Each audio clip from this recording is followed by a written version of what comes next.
রাধে রাধে বন্ধুরা, আমি এখানে 4-5 মুঠা ছোটো ছোটো মেথি শাক নিয়ে নিয়েছি। মেথি শাকগুলোকে ভালো করে বেছে নিয়েছি। এগুলোকে এখন ধুয়ে নিব ভালো করে।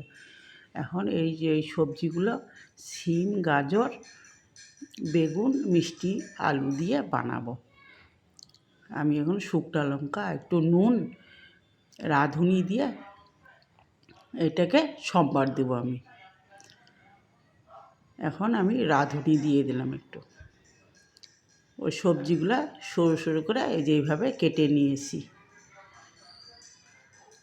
এইভাবে কেটে নিয়েছি না, এইগুলো দিয়ে রান্না করলে মেথি শাকটা না খেতে দারুণ লাগে। আমি ওখানে অল্প পনিরও দিব।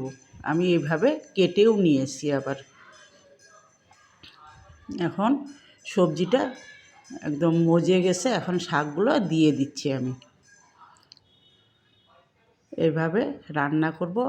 আমি একটু পনিরও ভেজে দেব, অল্প একটু কয়েকটা ছোটো ছোটো করে কেটে নিয়েছি। এগুলোকে পনির সরু সরু করে ভেজে নিচ্ছি। এখন ওইটাও ঢেলে দেবো। এখন অন্যদিকে কড়াইয়ের মধ্যে ভাজা হচ্ছে, এটাও কষানো হয়ে গেছে। আমি একটু জলও ঢেলে দেব। শাকটার মধ্যে একটু জল দিয়ে দেবো, একদম অত শুকনো শুকনো করবো না। এই সবজিগুলো দিয়ে রান্না করলে না, আমি তো নিরামিষ শাকটা বানাচ্ছি, এভাবেই রান্না করব, খেতে দারুণ লাগে। দুটো লঙ্কাও দিয়ে দিয়েছি আমি। এখন একটু ফুটে উঠলে পনিরগুলো ঢেলে দেব, তারপর একটু জিরের গুঁড়ো দেব, দিয়ে নামায়ে নেব আমি।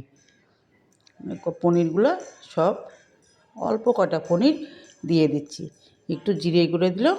আমার রান্নাটা হয়েছে। একটু চালের গুঁড়াও দেবো, একটু জল দিয়েছি তো বেশ গ্রেভি গ্রেভি হবে না, খেতে খুব ভালো লাগে। রান্নাটা হয়ে গিয়েছে। এইভাবে শাক রান্না খেলে রুটি দিয়ে, ভাত দিয়ে খেতে খুব ভালো লাগে। আপনারা বানিয়ে খেয়ে দেখবেন। ভালো লাগলে বন্ধুরা একটা লাইক দিবেন।